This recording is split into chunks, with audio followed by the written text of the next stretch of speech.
Thought I'd do a quick review of a book this morning. And that book is The Divine Comedy by Dante Alighieri. It was written about 700 years ago, and Dante Alighieri was an Italian man. And it's a very famous book. It's probably got the most famous descriptions of heaven and hell and purgatory. But I don't know many people who've read them or read it. It took me, about 3 years with breaks to read it completely. So, as a modern man, I thought that I'd share my interpretation of it. So, Dante starts in a woods and he's lost. He tries to go up a hill and there's these three animals, a she-wolf, whatever that is, a leopard and a lion which block his path. And I think that he dies here. It's very bright now. I think that he dies here, and a fella called Virgil pops up and offers to take him on a different path and says he'll take him through hell, purgatory and paradise. So off they go on an adventure straight to hell. And I do like the part of the book where it's going into their adventure together. But bear in mind that this was written in Italian 700 years ago. And then it's written in a certain way where there's 3 lines per stanza, and it's just very hard to engage with. I suppose a film equivalent for me would be something like Lord of the Rings, where if people said, is it a masterpiece? I'd say yeah. But then, would I recommend it? Like, is it for me? Like, no, I fell asleep when I was watching it. It was 3.5 hours long. It went on too long. It's very visually impressive, and for some people they love it, but for me, I just couldn't engage with it. And I felt like this with this book. I'd say most of the book is Virgil and Dante in hell would bump into a character who's maybe, say if they're in the lust circle of hell, it might be some fella who's famous but from 1,000 years ago, and he'll really go off on a tangent, and they'll have this big conversation with him, and then they'll move to the next circle, it'll be someone else. But they're going on about people I don't have any connection to, I don't know any of these ancient mythological characters. As an example, they'll bump into something like, oh, how doth Billy Bolognese in Bologna, oh, my wife, the Virgin Veronica, from Vesuvius, to have doth children, and Brutus Beefcake slaughtered the men in the French colonies, the Portuguese boats. And so a lot of the book is like that. I'd say at least 80%, and it just feels like a lot of filler to me. And it's such a long book, such a big book to read, that I'd have to brace myself, to read it. But then if it did connect with me, I would feel a big connection to it.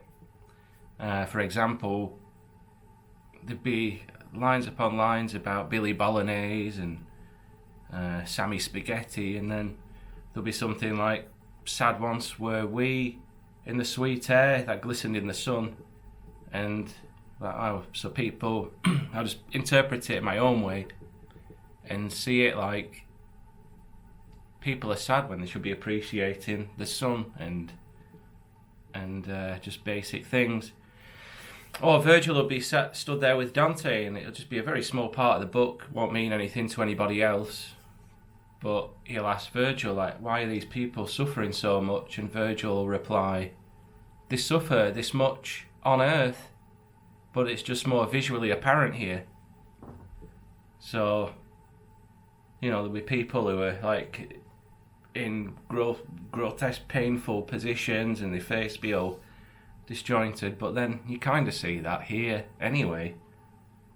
You know, people are driving around not happy and probably got a lot of sin going on in their head or a lot of pain, just it's not as apparent, but you know, a lot of people aren't happy and are driving around or rushing around trying to find something that makes them happy.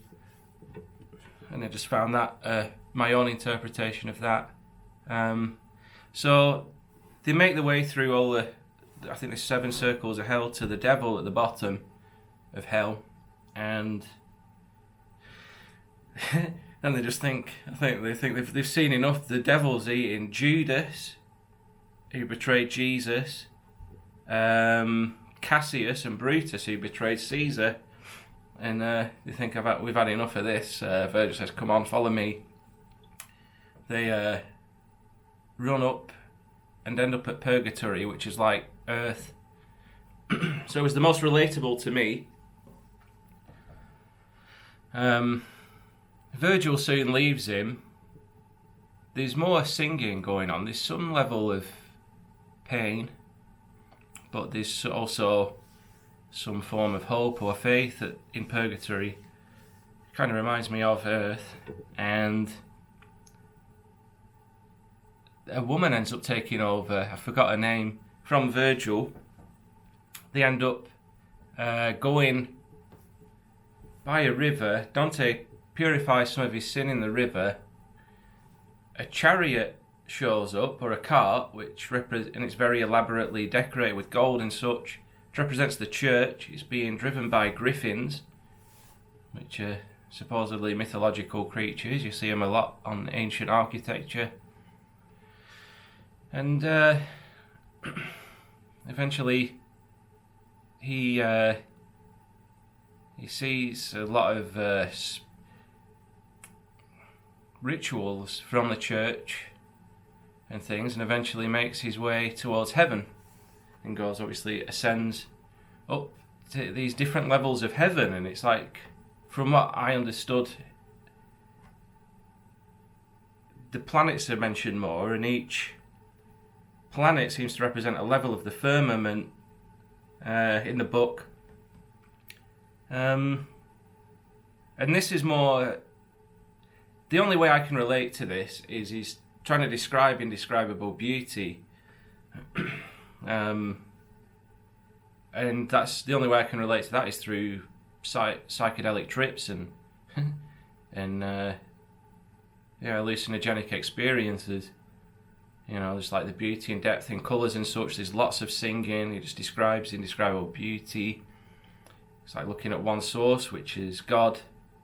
And another woman called Beatrice, who's like a saint, and he says it's like the most beautiful thing he's ever seen. You can't describe it in terms of words. It surpasses nature and perception. And he just descends into more and more beauty, and then it ends where he just can't describe the beauty anymore. So would I recommend the book? Yeah. So I changed my mind. I'd recommend the book if you're in an old people's home, you've got nobody to play cards or drafts with, and you've got a lot of time to burn. I think William Blake really got into it when he got old, and he ended up learning Italian to learn it. So I appreciate the book in that it's inspired so much artwork by the depth it describes each level of hell, of purgatory. The positive of it is it describes each environment incredibly, and inspired artists from Michelangelo to William Blake, inspired loads of artwork. I've got a book with a lot of the artwork in it. There we are, that's heaven and hell. So you've got the devil at the bottom, and that's right at the top at heaven. So yeah, it's an interesting book. I always wanted to read it. I knew it was an important part of literature. It's inspired so many artists. I'm glad that I have, but it took up so much time. So yeah, that's my review of it. I hope you enjoyed this. Take care, and I'll see you in the next one. Bye bye.